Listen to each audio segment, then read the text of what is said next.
Bem-vindos a esta análise. Hoje a gente vai fazer um mergulho fascinante na história e na tática militar para entender como a maior superpotência do mundo antigo caiu numa armadilha geográfica devastadora.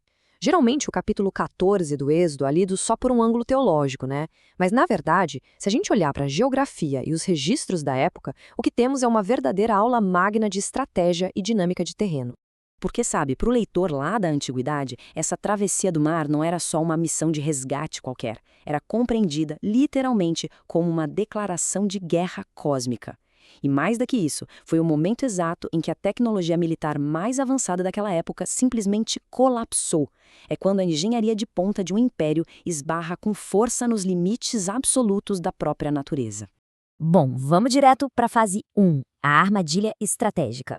O texto-fonte relata uma mudança drástica de rota na fuga. O grupo acampou em um lugar chamado Pi-Hahiroth. E isso não foi um acidente de percurso de jeito nenhum. Ficar entre o mar e Migdol, que inclusive significa a torre de vigia, criou uma ilusão tática perfeita. Para os espiões egípcios, parecia que a gente tinha um grupo totalmente perdido e desorientado no deserto, encurralado. Mas a verdade é que foi uma isca incrivelmente bem calculada.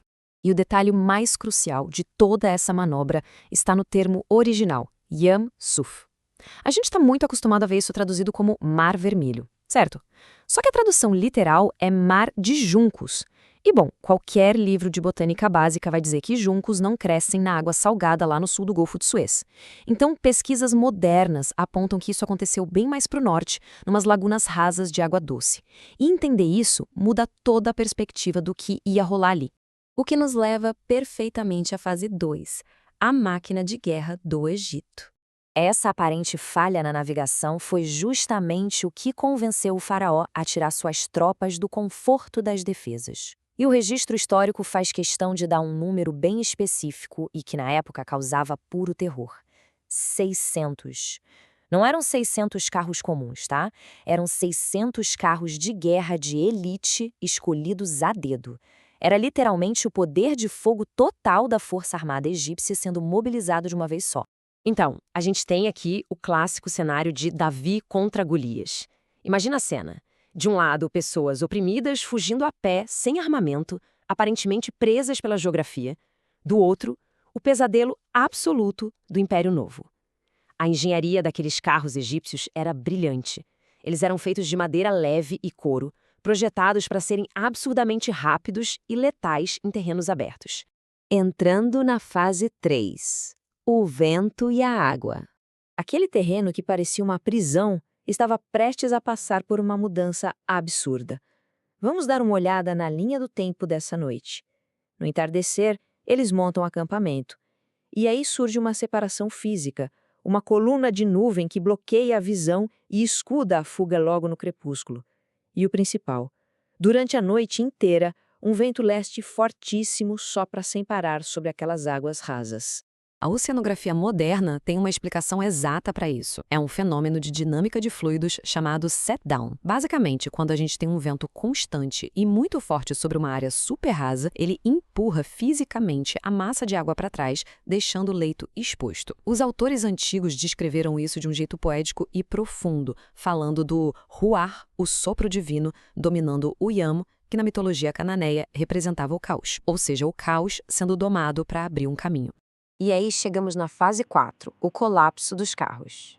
Isso tudo levanta uma questão tática simplesmente fascinante. Como é que a tecnologia mais letal de todo o mundo antigo é derrotada? A resposta não precisou de armas secretas nem de um contra-ataque gigantesco. A resposta para neutralizar aquela máquina imbatível foi, surpreendentemente, só água e lama.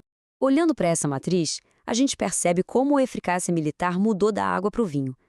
Aquela mesmíssima engenharia leve que fazia os carros voarem na terra seca foi exatamente o que selou o destino da tropa. Quando entraram no leito úmido e barrento da laguna, acabou a vantagem.